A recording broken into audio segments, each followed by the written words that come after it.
Wontene andharan seserepan dinten menika mestinipun basa tuwin sastra. Mbah Noh ora ngaten nggih. Nang gandeng binjing aja binjang tak bulan baleni ben kersanipun panjenengan mangke apal. Binjing Surya tigang disa setunggal nggih. Ingkang leresipun menika wonten ayan ingkang wigatos pramila menika dipun liru diganti, diliru dijoli. Nah, kaliru Rama Pramana menika rumiyin andharan Sekar lan Gending dene mangke Surya tigang disa setunggal menika mangke kula basa lan sastra. Mengaten saged dipun mangertosi sedaya nggih. Nyuwun kawigatosipun. Saderengipun sumangga sami nyaosaken raos syukur alhamdulillahirabbil alamin wonten pada diwaning Gusti ingkang Maha Suci. Inggih awit saking keparengipun wonten ing rikalenggan menika kula panjenengan sedaya saged kempal manunggal babar bingar wonten gedhong SPSKB mriki kanthi bagya mulya. Inggih menawa nggih wau saking sing Gusti kala wau. Salajengipun saderengipun pawiyatan kawiwitan adat lupia ingkang sampun dipun lampahi biasane adatipun biasanipun menika wonten atur palaporan. Ingkang menika sajipun atur palaporan nomor urutipun kok mboten dipun wigatosaken. Jane iki aku, jane iki aku. Ora ngeten nah. Elengku ngono lho kok jalukane. Nek kok nyatanipun mongko 3 kok kok mboten sak menika nggih gandeng gegladen sinau menika wonten mriki menika kedahipun panjenengan menika mboten kaya ndek sekolah SD, SMP, SMA. Apa aku kudu ya panjenengan kedah ingkang baken ngendikanipun Rama Dwija saking Semarang nggih Rama Suyitna Yoga Pamungkas pangarsatama gladene 70%. Panjenengan ngendikan 70% dene ngaten menika mangke namung ngaturi leresipun ngaturi ngaten. Ingkang menika semangga ingkang kepareng badhe gladen alhamdulillah. Rama sinten? Pak Suroso monggo. Monggo.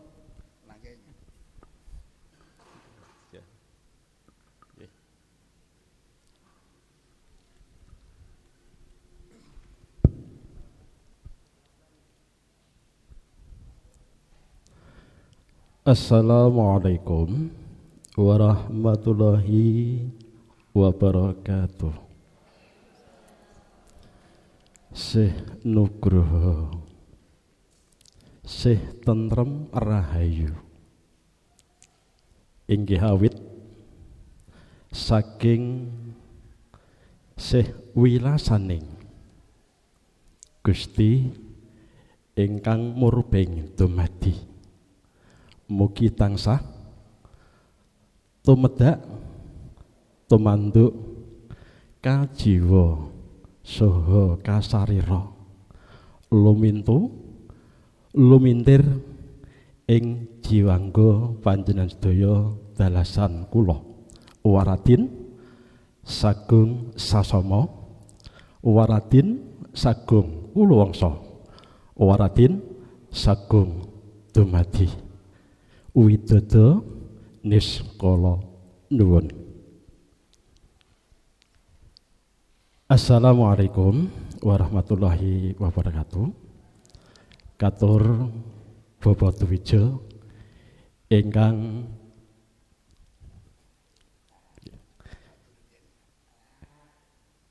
satu dahat kinurmatan so ingkang pantes katuran sinudar sono.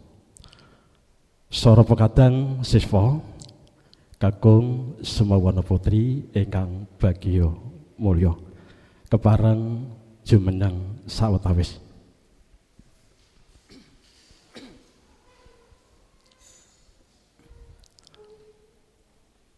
Para kadang siswa saderengipun pawiyatan pranata cara saha pamedar sabda bergada 29 kawitan sesarengan kula dherekaken manungku puja wonten ngarsanipun Gusti ingkang murubing dumadi murih purwa madya hingga wasana pawiwatan pranata cara tuwin pamedar sabda mugi tansah manggih rahayu kalis ing rupida nderek ing sambikala manung juga nganut kapatian kapitayan para kadang suwang-suwang manungku puja kawitan. Iya kan manungku puja purna. Para kadang siswa kula aturi pinarak papan palenggahan sakawis.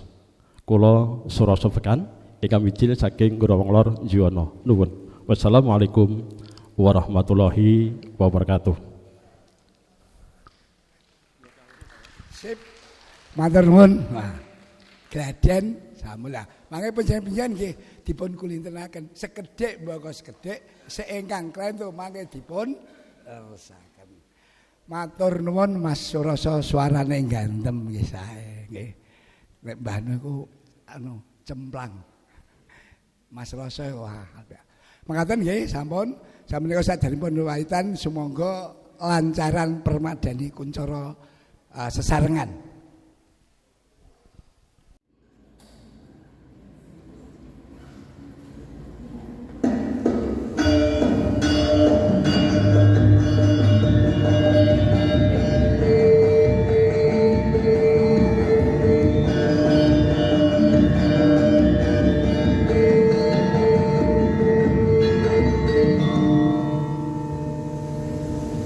Permadani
Sumangga kalajeng kemawon Rama Dwija.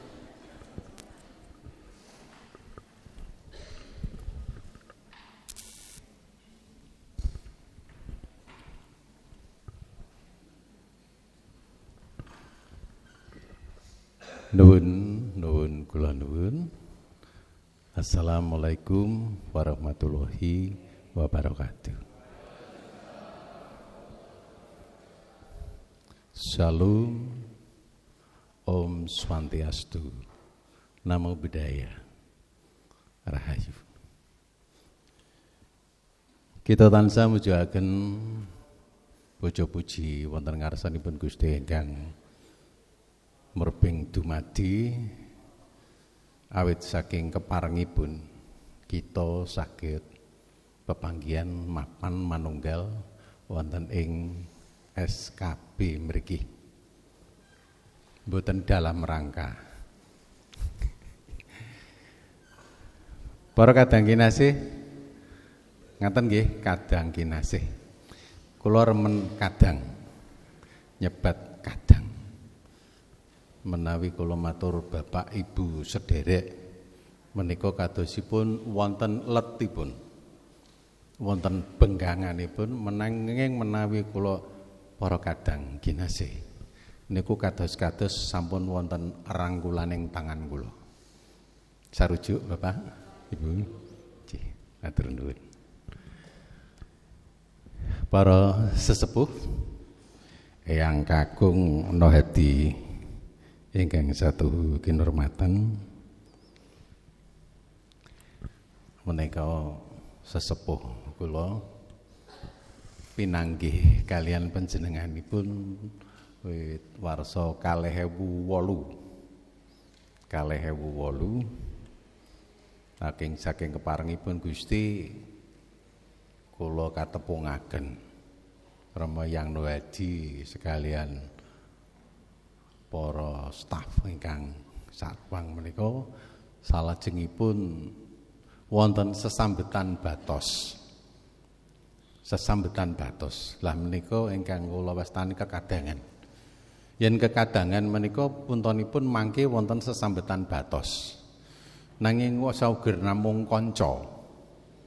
Menika benten malih. Nggih. Wonten warung kopi menika kanca.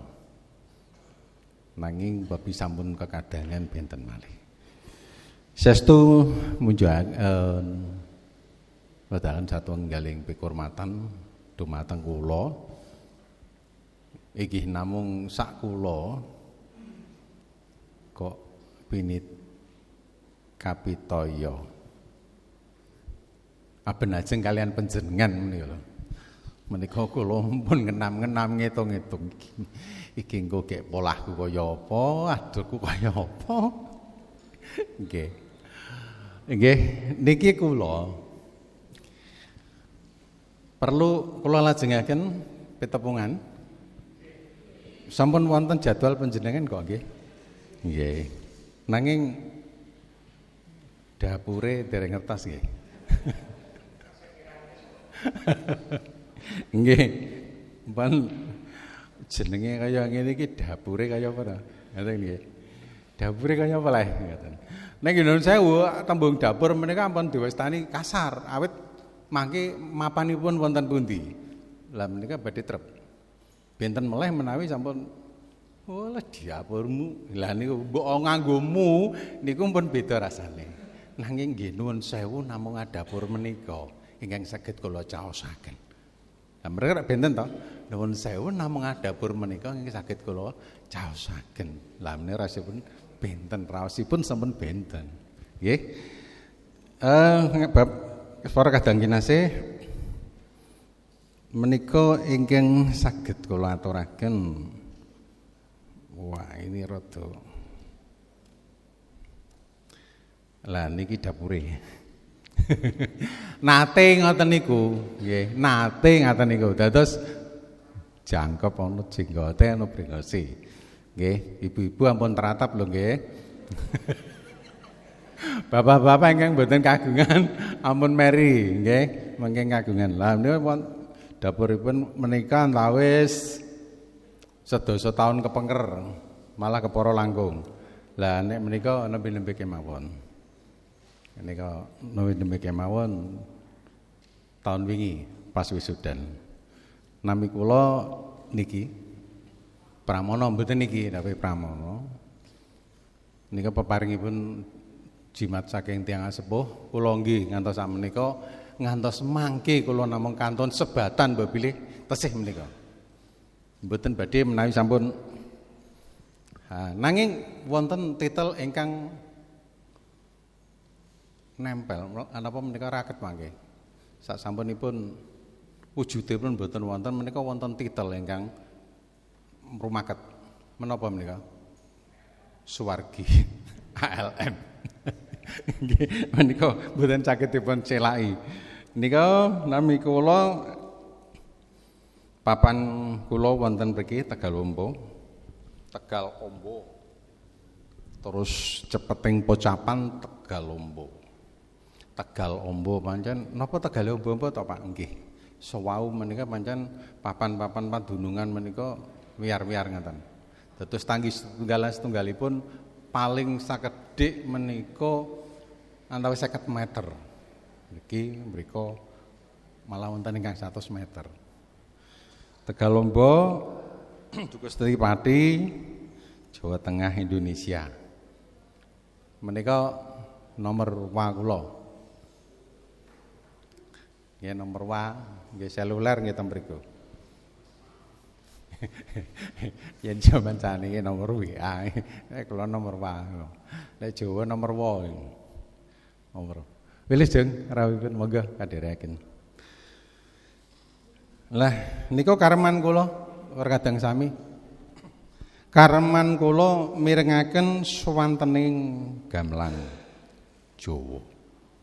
Gamelan Jawa, gamelan Sunda kula dereng saged. Gamelan Bali kula nggih dereng saged. Nanging yen gamelan Jawa sakedhik sampun saged. Lan karem. Umpami sampun radi saya mangke setelanipun nggih niku kelenengan. Yen pun kelenengan mangke sindene taksih ngelik-elik kula pun bablas. Nika kareman ingkang kaping kalih pasederekan. 1000 kadang kurang siji mungsuh kokean. Nggih. Menika sesanti kula pasederekan, remen kula sederekan. Senajan kula mboten apil asma panjenengan setunggalipun, ning kula yakin rasa menika sampun tumempel. Tememplek.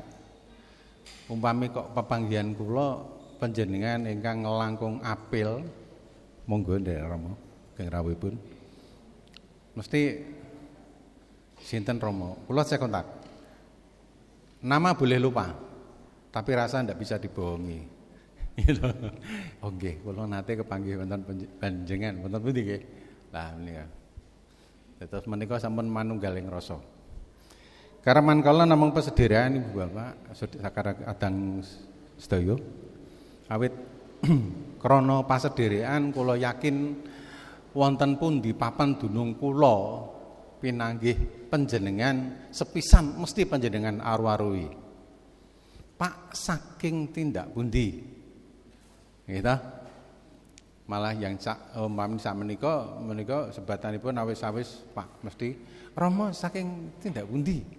Kok siang-siang makaten? Oh nggih, saking mriku. Kadingaren Kelapa Gunung. Nggih. Ha, niku mengke Rama Pras niku. Nggih nggih. Kelapa Gunung Rama. Jenengan ngendikan Kelapa Gunung Rama kula sampun tanggep. Sampun saged nangkep. Oh nggih. Menika wau namung dapur kaleresan lho, menika tembung dapur nggih ta? Ya, ngoten lho. Namung dapur kaleresan. Monggo pinarak Rama. Oh nggih, matur nuwun. Kula mampir. Pinarak lho nggih, mampir. Sasampunipun dugi taras penting. Monggo lenggah Rama. Nah, lenggah to. Nggih, matur nuwun. Dipun tampi jenengan ngendikan sakedap mesti nuwun sewu. Ngersakaken ngunjuk napa? Nggih ta? Kopi napa teh? Kari apa mulai? Nggih. Menapa mboten anu mawon toya wening kemawon. Toya wening. Nanging kata-kataipun ngendikanipun toya pethak. Mongko pethak menika ingkang dipun agem Mas kaliyan Mbak menika nggih. Nah, kalian wingking ugi pethak. Wening. Bening. Lah, mesti menika. Pas wancine panjenengan dahar mesti jenengan paring sasmita dumateng ibu. Kedhep ping 3 ngono wae ibu wis krasa. Wis ora apa-apa. Nuwun sewu Rama. Niki kula aturi monggo senajan namung kuluban. Monggo menika wancinipun dahar. Ra mesti ngaten to? Lah menika kekadangan. Menika kareman kula. Sampun nggih? Sampun. Mangke yen kedangan Penika wau Rama yang nuhati ngendikan bilih kula liru jadwal. Nggih. Lah menika napa nggih? Sekar lan gending. Sekar lan gending. Ceratanipun, tulisanipun gending. Sebabnya mangke yen dipun serat mawi kula kuwatos. Gendeng tasnya lumayan, Pak. Gitu. Ketiban gendeng ora apa-apa. Ada ketiban terus gendeng. Lah menika. Lah sameneika kula nyuwun pirsa panjenengan. Sasampunipun wonten tulisan ingkang kados mekaten, menika menapa ingkang panjenengan kersakaken? Ingkang panjenengan kersakaken menapa? Awit menika pepanggihanipun namung kaping 3 nggih. 3 nggih. Menika bebasan panjenengan namung kula sawuri lho, Pak. Nggih, kula sawuri ngeten lho. Awit menawi sampun lumebat wonten ing mriki, saestu umpami sekolah ngeten wonten pundi? Isi nggih. Pinten taun. Lah menika.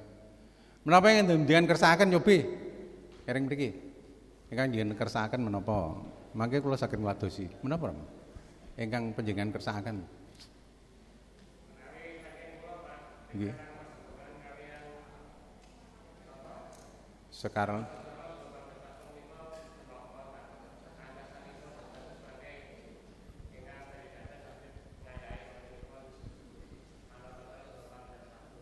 wah nggih. Enten gegayutanipun kalian kapan atau caran. Ingkang tengah niku punika napa sulihipun wakilipun ingkang tengah monggo ngendikan. Ibu-ibu. Mbak Yu. Nek ibu mangga. Nek ibu rada ketuan nggih, Mbak Yu. Pripun panjenengan? Ingkang panjenengan kersakaken.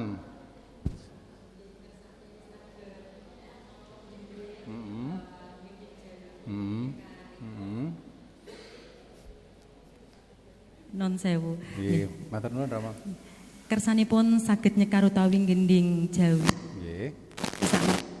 Wah. Negara di baterai. Kagem kula nika sekar utawi gending Jawi niku luwih angel ketimbang lagu-lagu sanesipun. Ngoten nggih. Pripun ingkang tengah sarujuk? Yang tengah sarujuk. Ah, inggih menika ingkang ngiring kilen. Kilen, monggo. Ingkang sepuh piyambak. Wah jenengan menawi napa nggih midhangetaken atur kula ngatos-atos lho. Ingkang sepuh piyambak, kula matur ingkang sepuh piyambak. Menika nuwun sewu ampun kesenggol ing raos. Nek wangsulan kula nggih pancen sepuh piyambak, Pak, sing nyepuhke kula sinten? Nggih ta? Wah, mati meleh. Anu Mas, baterainya balik. Nggih. Pun ngendika mawon Ingkang Sura.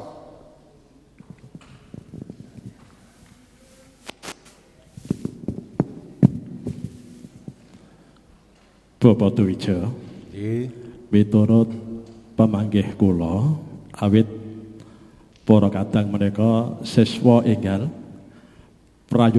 prayoginipun manut kalih Bapak Dwija mawon.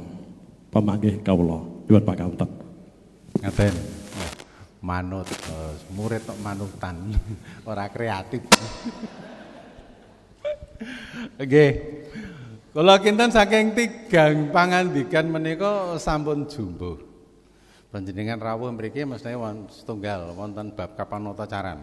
Kaping kalih mangke bab pamedhar sabda. Nggih to. Lah kaping 3 nipun menika mangke tambah seserpanipun.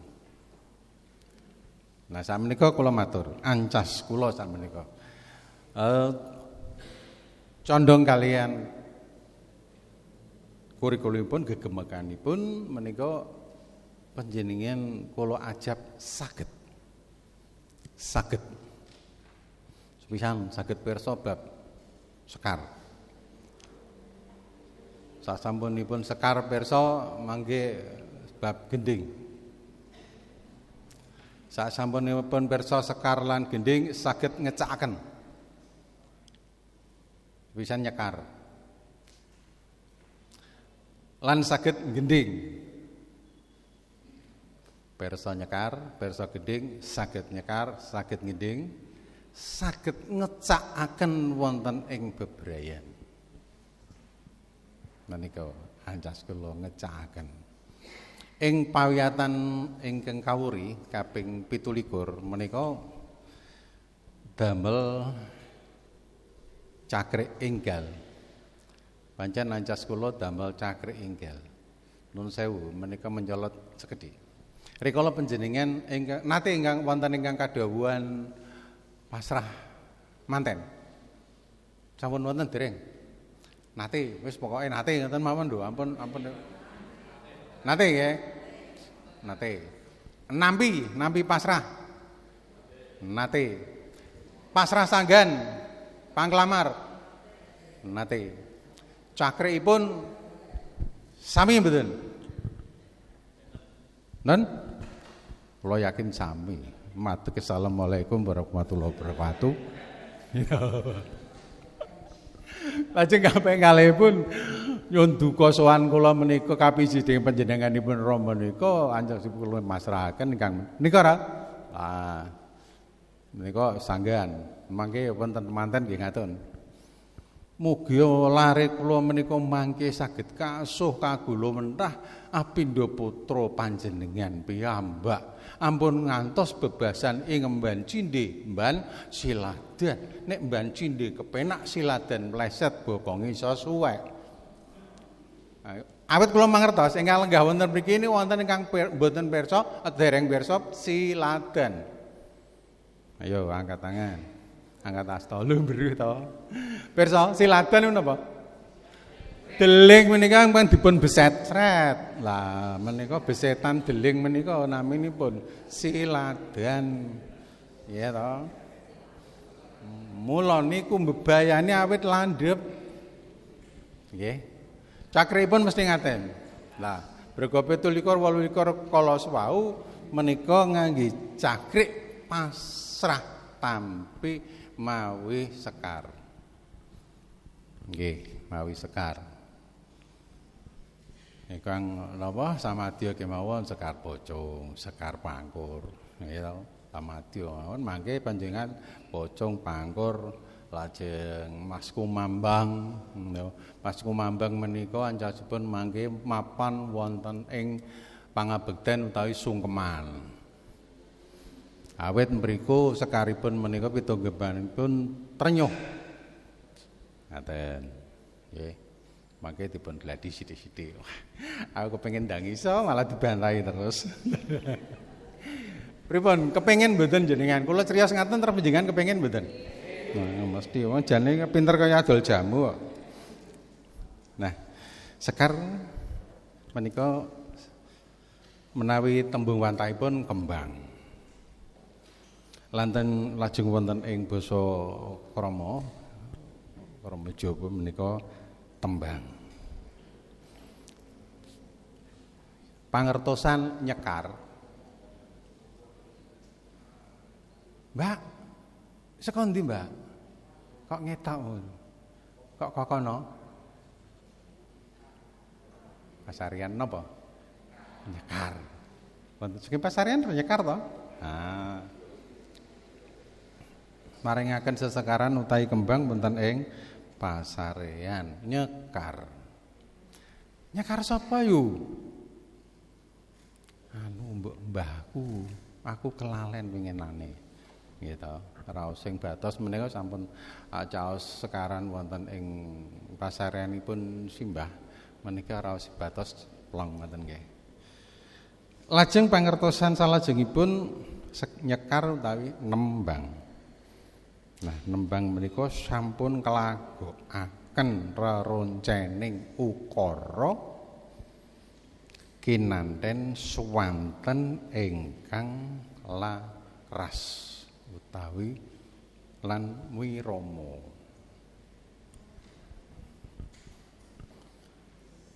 Dados nembang nglagokaken reroncening ukara kinanten swanten ingkang mawi laras lan wirama. Oh, nek ngono kudu kelaras. Laras menika napa nggih? Nada. Yen basa Indonesianipun nada. Yen laras wonten gamelan menika namung wonten kalih perangan. Sepisan laras slendro lan pelok. Yen pathet wonten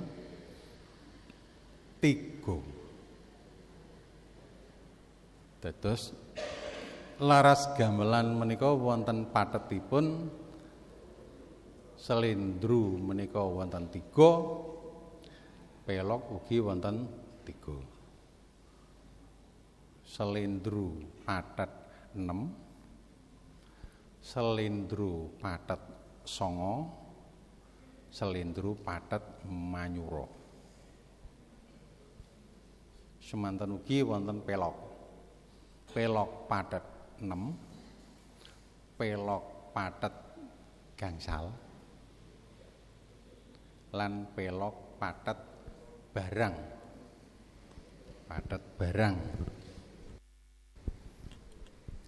Titikanipun dos pundi? Wah, niku. Mangke wonten pidhangetan kemawon. Menika namung napa nggih? Inggah andhapipun swanten dados pathetan. Menawi panjenengan mirsani ringgit. Menika wit sonten menika pathetanipun 6. Nuwun sewu benten kalian ketoprak. Benten kalian ketoprak. Yen ringgitan menika pathetanipun urut.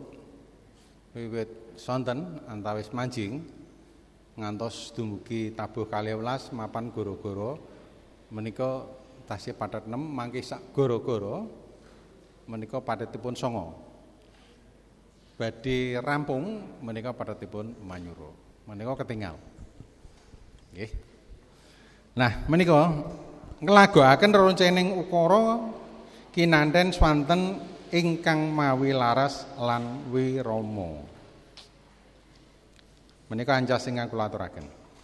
Panjenengan saged nyekar kanthi pratitis, saged damel ngeracik sekar kanthi leres, saged nyekar, saged ngagem sekar wonten ing bebrayan, jagongan, sarasean, pahargyan lan sapanunggalanipun, lajeng saged ngrembakaken.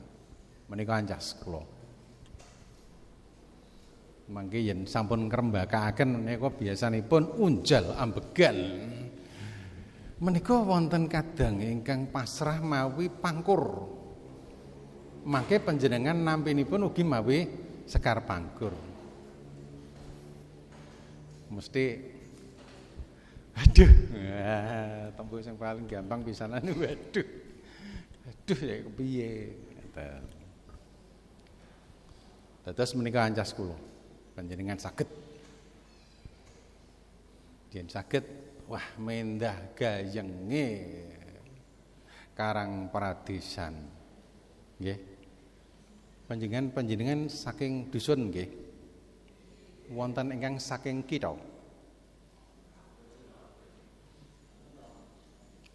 Panjenengan kitha pundi? Kalidoro. Mesti desa Kalidoro. Kelurahan Kalidoro. Nah, panjenengan Puri. Nah, desa Puri, kelurahan. Awit lurah nggih. Mboten kepala desa, mula disebut kelurahan. Ning kata-katanya mesti desamu ndi, Lek? Halah. Kono lho, mosok ora roh. Wonten logat ngaten menika?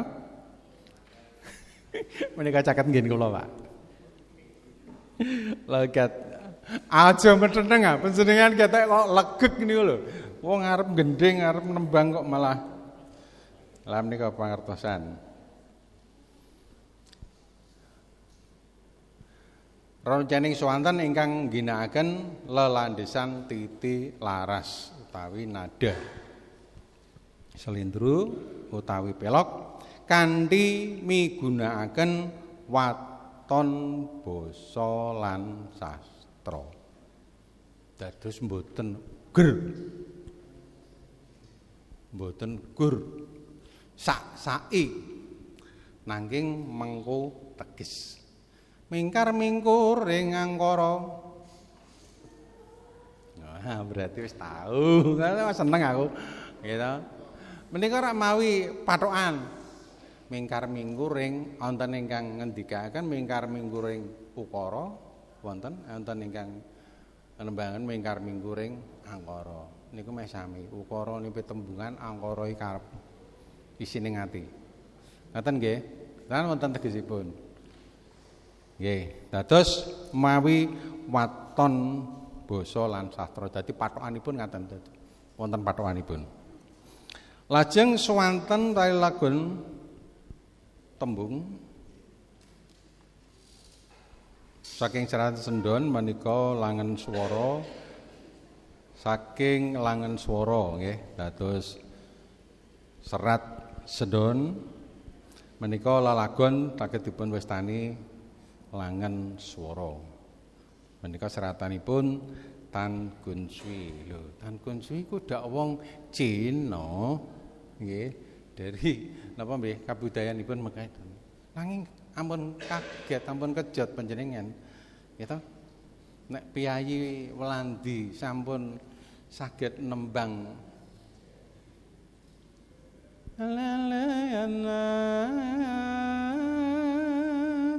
napa niku?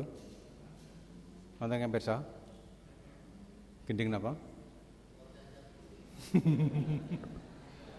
Lah nek uler keket lakune longket-longket. Uler kambang to? Uler kambang lumaku alona lonan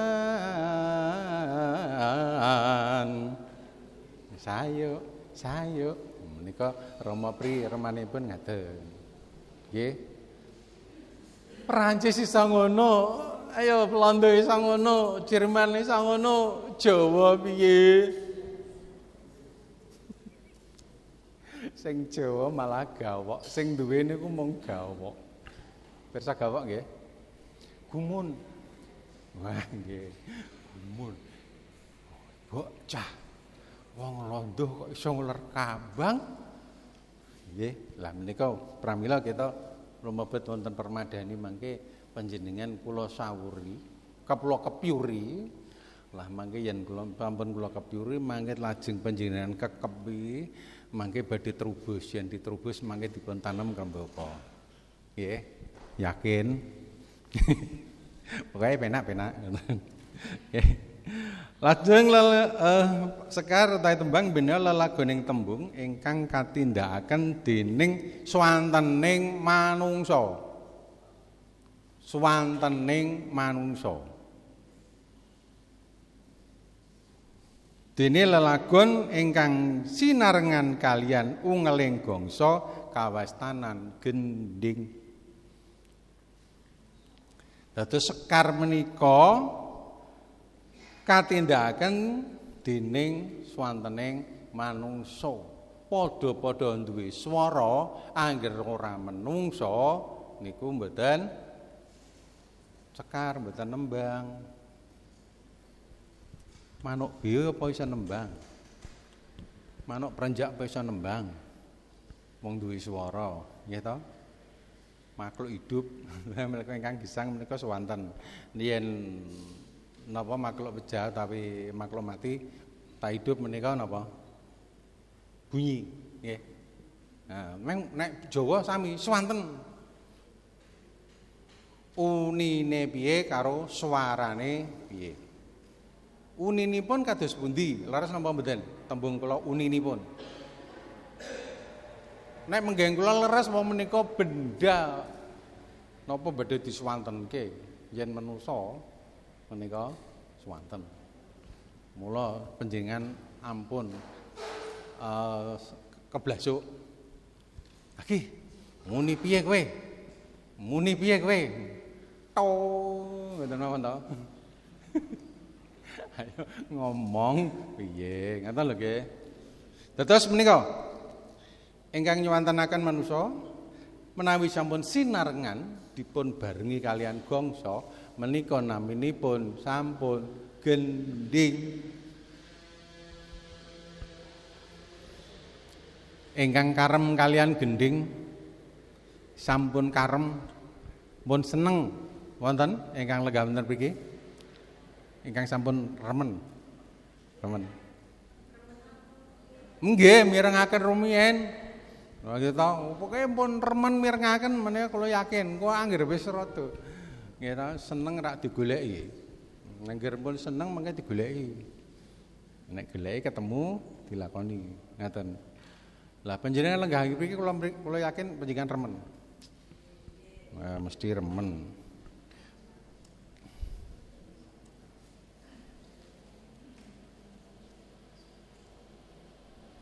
Menika kawistanan Sekar. Tembung-tembung ingkang kaiket mujudaken tembung ingkang endah edi adi luhung.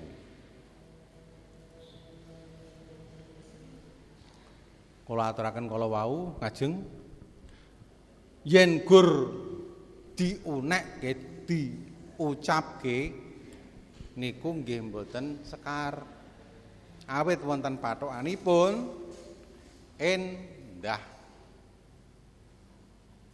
edi adi luwung endah edi sami nggih adi luwung sak ndure meneh. Lah menika sore ala ya Mas. Sore-sore kutut manggung mencok ning kene. Menapa menika gending? Dereng. Lah menika ingkang kawistanan Sekar. Nggih. Oh, bakune ngono ya. Nggih, bakune ngono iku. Kaiket guru gotra. Lah menika sapa wonten Sekar menika warni Sekar Macapat, Sekar Ageng, Sekar Tengahan, Sekar Macapat. Melih wonten Sekar Dolanan. Sekar Ageng menika kados pundi? Yen Rama Sena menika ageng. Menawi nyekar mesti ageng.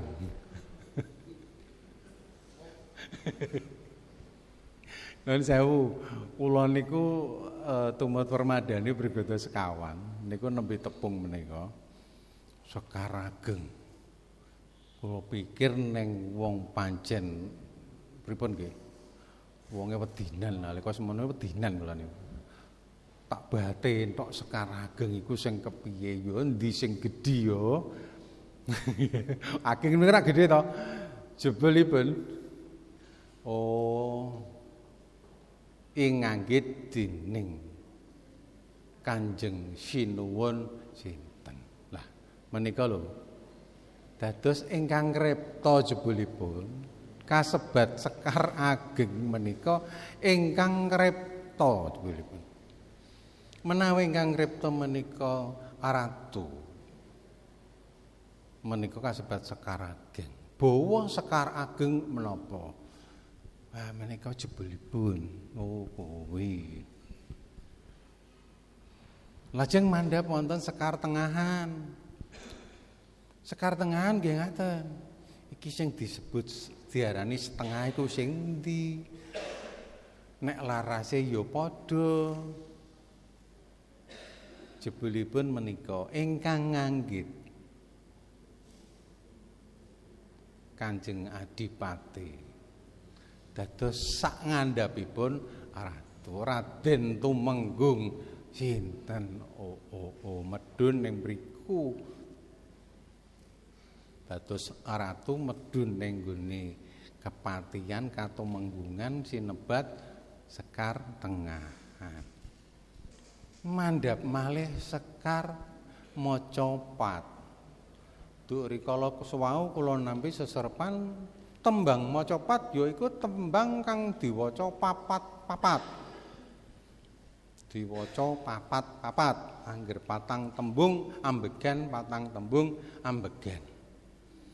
Nek 6 tembung ora kena ambegan. Kula padosi. Puntonipun boten. Ingkang nganggit jamanipun zaman kapat, zaman kawula alit. Kados kula panjenengan menika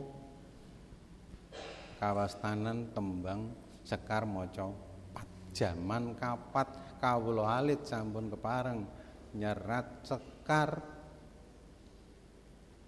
Yen mriku boten wonten asma ingkang nganggit kathahipun. Nggih to? Nembang pocong tanpa luk kang melung-melung amung murih gampang nggone ajar aniteni. Nggih, suarane kabeh laras manut angka. Niku aja kula alit. Mboten wonten nami ingkang nganggit ki anggitane sapa rek. Nggih. Ngelmu iku lelakone kanthi laku lekase lawan kas tegese kas nyantosani setya budya pangekesing tur angkara. Sinten ingkang nganggit? Mboten sinerat. Wonten Sekar dolanan gundul-gundul pacul-cul gembelengan nyunggi-nyunggi wakul-kul gembelengan wakul ngrimpyang segane dadi ratan apa latar? Latar. Mung krana rungon-rungon dadi ratan. Wih, segane pira? Pirang wakul. Wong segane mung sak wakul mosok sak ratan. Mesti lenyung bakul gembelengan nggih teng latar nggih wonten latar. Lah niku ugi namung ngemu suraos wewarah. Nanging kala mangsanipun ibu bapak guru ingkang maringaken menika mboten nate dipun udari. Nggih to, gundul-gundul pacul gembelengan, nyunggi bakul gembelengan. Bakul glempang segane dadi salatar. Apa niku? Dadi wong aja gembele, aja gembilu.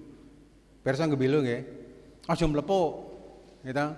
Nek sembrono nek tiba cilaka. Ngoten mawon gampang nggih. Nyunggi wakul gembelengan lho, nggih ta? Wakul glempang segane utang. Mus pro ra sida. Ngoten lho. Monggo mangke dipun udari. Menika dados kaiket wonten ing Guru Gatra. Gatra ini baris larian pirang lari. Lajeng kaiket ing Guru Wilangan. Diitung pira patokane? 4 apa 8 apa 6 apa 12 napa 11. Kaiket ing Guru Lagu. I apa O apa E apa O. O karo O A niku biasane meh padha. Yen U I E menika patokan. Ngaten nggih. Dados maca pat niku wonten patokanipun kados ingkang kula aturaken wau nembang pocung tanpa luk kang melung-melung. Ngelmu iku kelakone kanthi laku. Sekar napa? Pocung padha pocung. Sebabe napa? Wonten guru gatranipun sekawan. Lajeng kaiket ing Guru Lagu, Guru Wilangan. Nggih. Saben baris iku isine pira? Temriku dados mangke patokanipun wonten priku mbok badhe mlajeng wonten pundi uger namung 4 gatra lajeng Guru Wilanganipun niku terus mangalih lagune niku arep mbok diarani sinom ya ora. Pocong iku ora iso Kang iki sinom Kang. Lah wong sinom kok mek 4 baris iku lha sing 3 baris mbok guwak ning ndi? Ngaten. Dados niku paugeran patokan. Lah menika patokanipun.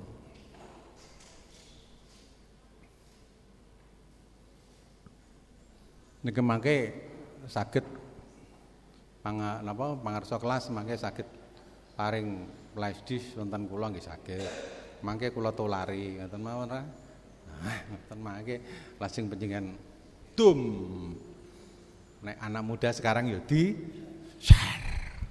Kula ora ngerti di share itu apa. Lah ya. Nggih, nyekel kamera pisanan bertetek enten tulisane SHARE. Share iku karepe. Dum. Menika dados pocung Guru Wilanganipun 12 O nembang pocung tanpa kang melung-melung 12. Lho, kok keliru niku. Oh, 12. Mangke diedit. Ngaten niku nek mboten dijelimeti mboten ketek mboten rumah sangken pun bener. Nggih. Nembang pocung tanpa luk kang melung-melung 12. Amung murih gampang nempo. Nggone ajar aniteni 8 I utawa E niteni. Tiba E saged, tiba I saged. Nggih.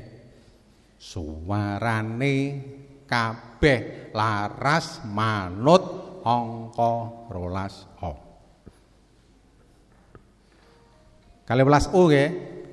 Mangke dipun owahi nek basa sakniki dipun edit. Nek wong sing ora gelem menehi jenenge edit.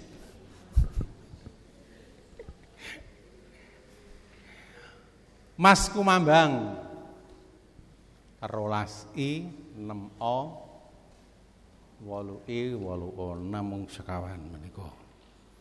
Wonten ingkang saged nyekar Mas Kumambang?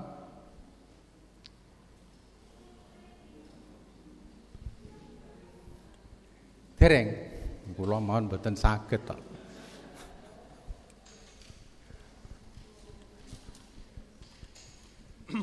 Mangke kula aturi sekedhik. Nek menawi sak lajengipun menika mbok menawi wonten. Ora kula matur saged ugi mangke sungkeman menika pambiyawara sak tengah-tengahipun gending menika kasusupan Mas Kumambang maca patan. Aduh piung ngeling. Nggih, ngoten niku pucukane ngoten niku. Panjenengan tak gawe penasaran sik. Lajeng gambuh 7U, 10U, 12I, 8O, 8U, 8A. Niku gambuh. Pathokane nggih niku gawe entuk diowahi. Wis disahke duk rikala sewau ingkang ngripta gabuh. Lajeng napa? Mupakat, sepakat. Ki yo gambuh yo. Ya, gambuh. Pripun? Sekar gambuh ping catur nika Pak nggih. Kang cinatur teruske.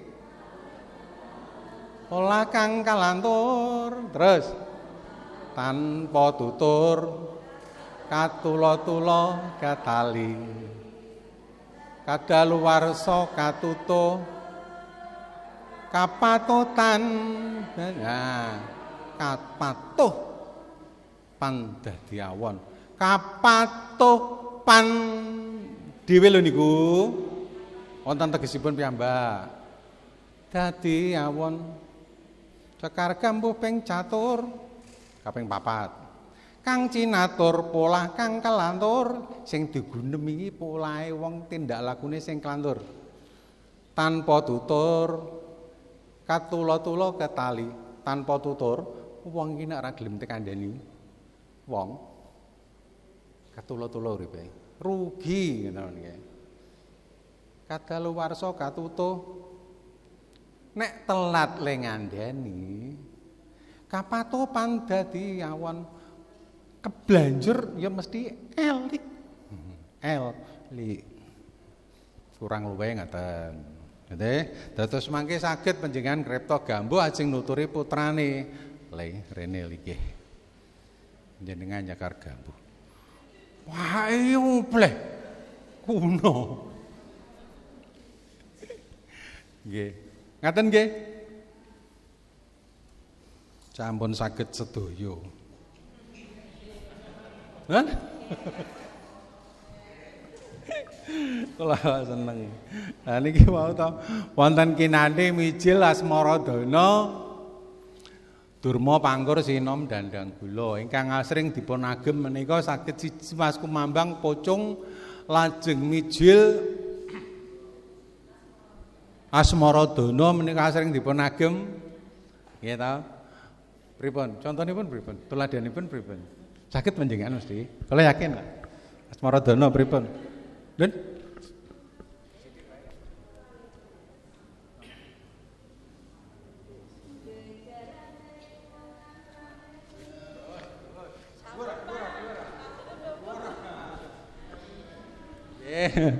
Niku saged. Dados menawi wonten niga wonten panatacaran wonten mantenan pas dulangan wonten tengahipun panjenengan selipi menika.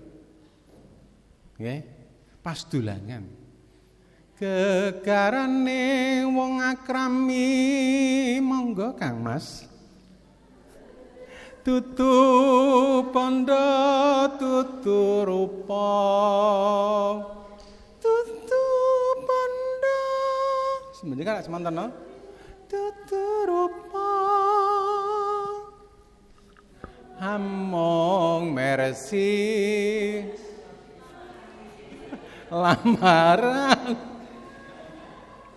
ngandel aku nek saiki adik among ati pawitane ora percaya alah yayang rene lagi ketemu ah 2 sasi 3 sasi 4 sasi ra ndek dhuwit ngopo kowe duwite ndi ngose ayang alah nanging sesantine mboten ngaten iki. Amung ati pawitane. Aja dipedhot. Amung ati pawitan. Ampun. Amung ati mandheke teng mriki. Pawitane.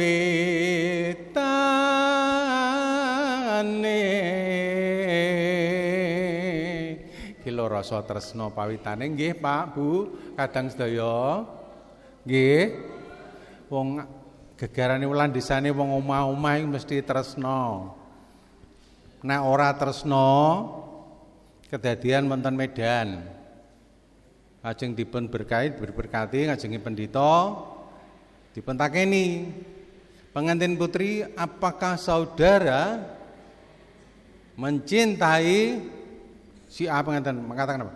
Tidak. Bubar. Ditanya pendeta 3 kaping 3, jawabnya tidak. Batal. Pendeta mboten wani nglajengaken. Amung ati pawitane. Luput pisan, kena pisan, dil-dil. Gitu? Dil-dil. Ngaten Mas? Mbak? Nggih. Dilemparno. Mula balang gantal. Balang gantal sing kakung purge wonten pundi? Jojo. Inggih Kang Mas, kula tampi parake mengisor sing putri. Ngaten nggih, Rama? Mas enak iki lho. Oh, kula sujono lho. Piyambakipun ngaten ya kula sujono. Awit napa netranipun kadang mboten mirsani HP nang mirsani kula. Nggih. Luput pisan kena pisan. Yen gampang luwe gampang ana sing sesasi langsung nikahan. Nggih to? Pacaran sesasi langsung nikahan. Enten? Ingkang lenggah wonten mriki wonten? Nek mboten wonten sing ngadeg nyekel mik niki lho. Pacaran sesasi. Gitu. Lajeng yen angel ke langkung. Nek angel pacaran 7 tahun dikon nikahan mangke. Ya to, anggere gathuk ketemu ora sida. Kene oleh yuyu anak miku. Angger kepethuk karo cah lanang iko, kok gak gelem kok ganti meneh. Gitu. Yen angel ka dicakrik Pak. Niki Rama Pri. Karek ngono. Niku rantet dados rol dengan tak aturi. Piye? Ya Rama senane buta niku. Nggih. Tan kena dinumbas arta. Mugi panjenengan monggo dadi sela-selanan sedelok. Wis pokoke anggere tak kepiuri niki tak kepiuri to. Monggo Mbak Yu. Lah niku kok pun keluar yen ra sido kok.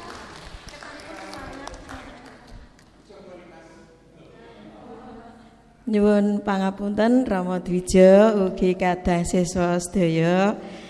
Kula badhe nderek bladen nembang nggih Bapak napa nyekar? Nyekar, oh nyekar nggih Asmarandana. Kados dawuhipun Rama Dwija Purnama menika. Pramana punika. Nggih. Ampun dipun gegujing nggih menawi mangke wonten kalepatan. Oh ngaten. Lagune. Gegaraning wong akrami dudu bondo dudu rupa.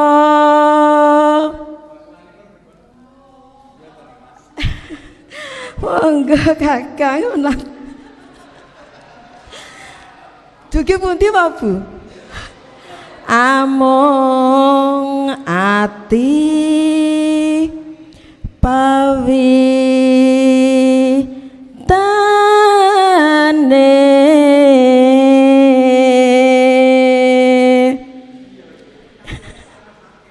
nyuwun pangapunten Kanjeng Rama menika kula radi bingung. Luput pisan kena pisan yen gampang luwih gampang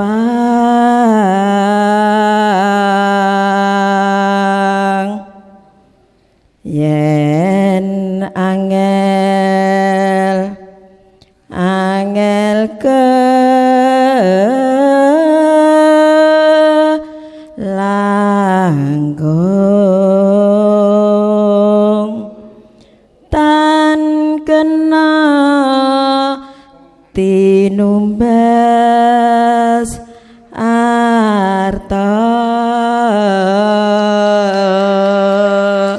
nyuwun pangapunten sedayanipun menawi wonten lepat anggen wonten titilaras matur nuwun.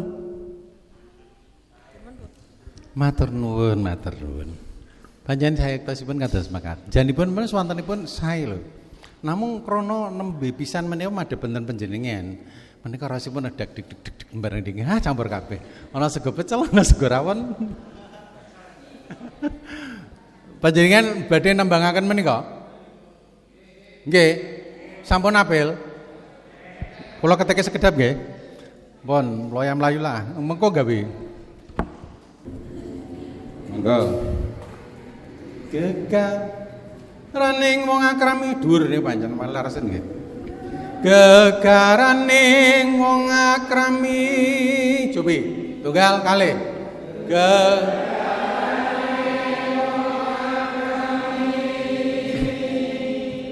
Tutu pondho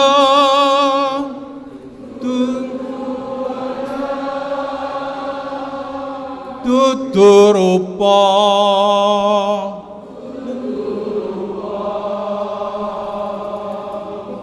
amung hati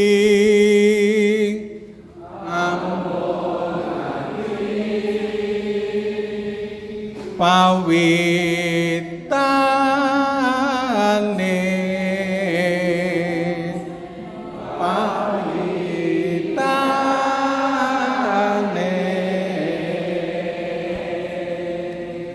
luput pisan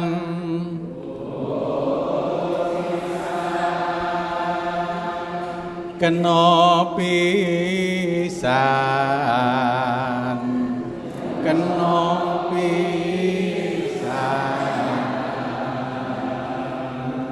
yen gampang luwe gampang yen gampang luwe gampang yen angel kalah tubuh niki yen angel langkung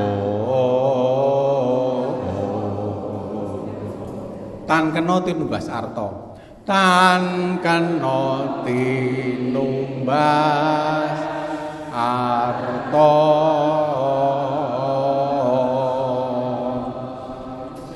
nah menika panjenengan sampun boten nyekar malih nanging naminipun sampun bawa awit mawi cengkok lan gregel nggih mboten asmaran Mbak Asmaradana Asmaradana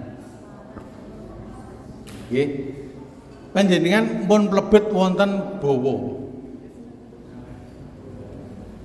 menika sekaripun Asmaradana nanging lajeng dipun labahaken mawi bawa awit mriku sampun wonten lok cengkok lan gregel gegaraning wong akrami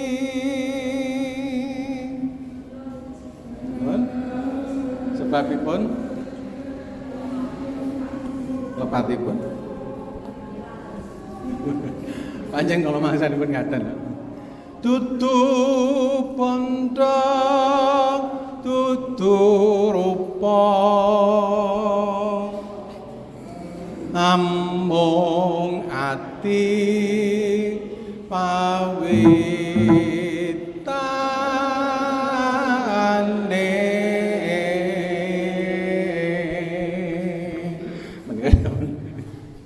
luput pisan kena pisan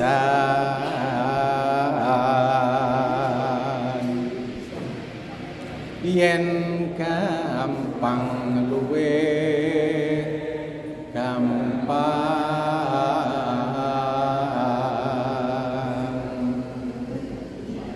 yen angel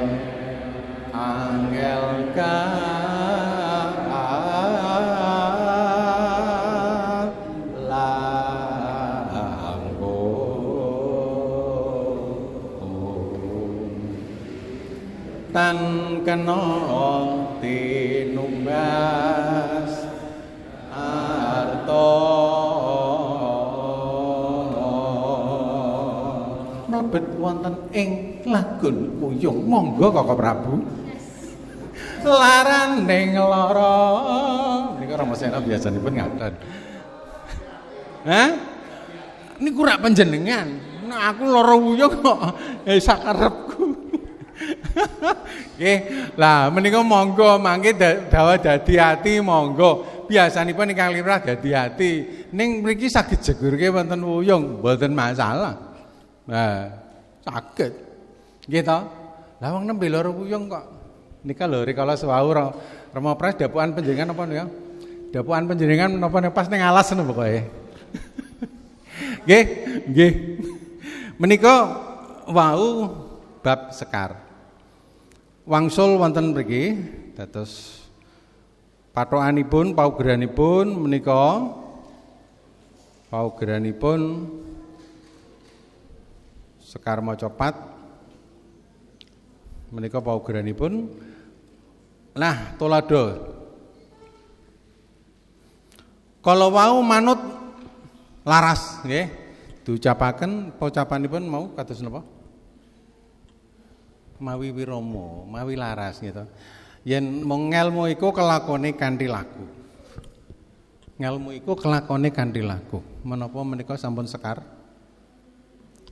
Sampun sekar? Dereng. Dereng wonten larasipun. 668 jiji-jiro 668. Menika sekar? Dereng. Nembe arane laras.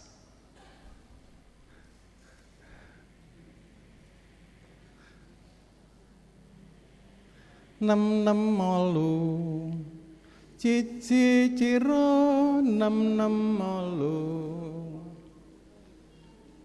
ngelmu iku kalakone kanthi laku sampun sekar sampun lah menika bentenipun menawi nembe kawaos menika dereng sekar awit dereng wonten larasipun cakipun kados mekaten.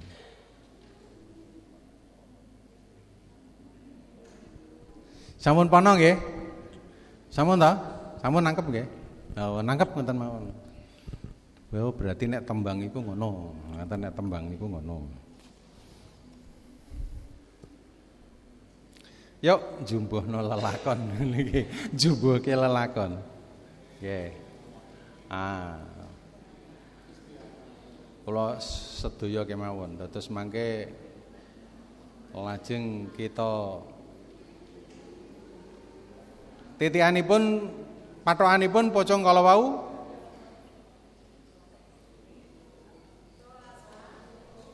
sekawan kalih welas lajeng nggih A terus 8I kalih welas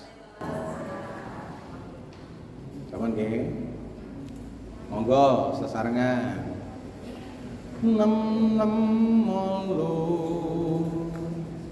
cici ciro 668 swantanipun ibu mestinipun 668 cici ciro inggilan mangke nek metu ilan nika lho ibu bapak ora kadang sami laras gamelan menika benten kalian laras elektronik.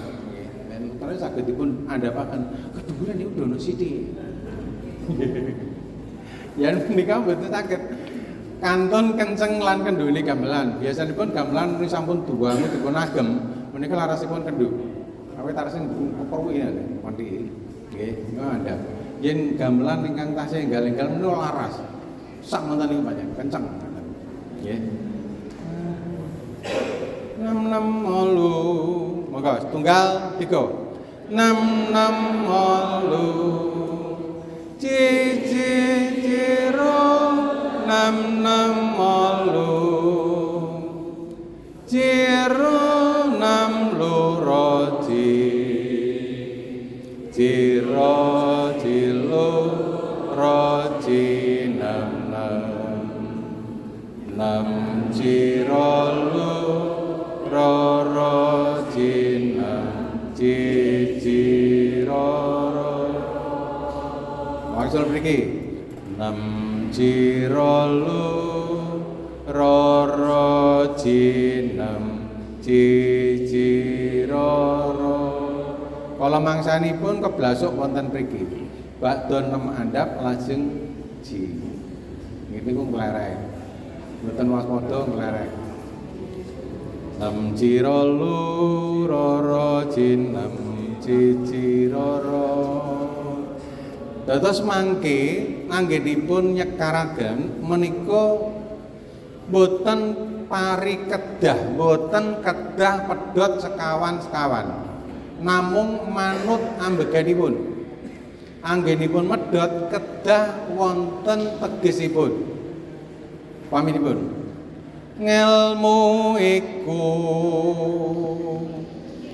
kalakone kanthi laku menika wolung napa iku menika sak ambegan nggih lekase lawan kas tegese kas nyantosane satya budya wonten mriku. Nah, yen panjenengan kiat sedaya bablas mboten napa, umpamiya mboten kiat kedah mapan wonten ing pangekese. Satya budya pangekese tur angkara menawi kiat bablas kalih welas satya budya pangekese tur angkara bablas menika mangke panjenengan mesti wajib rolas tanpa unjal napas mboten rolas tanpa ambegan lho Pak mati rolas tanpa unjal napas supados mboten unjal napas menika pun sedhet ingkang kathah satya budya pangekese tur angkara menika tasih maca bab mangke minggah wonten ing buku ngelmu iku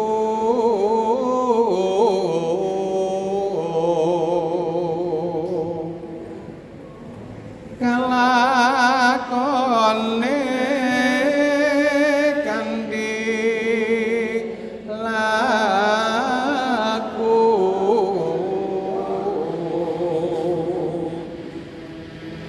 lekase lawan kas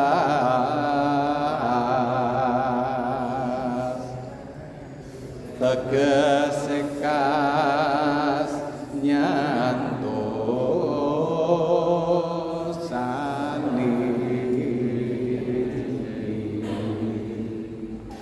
satya budya pangekese tur angkara menika sampun mlebet wonten ing Rawa Bojo nggih sampun kangen nggih sumene santawis mangke kalajengken Ampun nginten yen panjenengan mangke langsung mboten pakai mangke wonten ayanipun. Monggo semene santawis bilih badhe ngayahi salat ingkang kewajiban salat asar.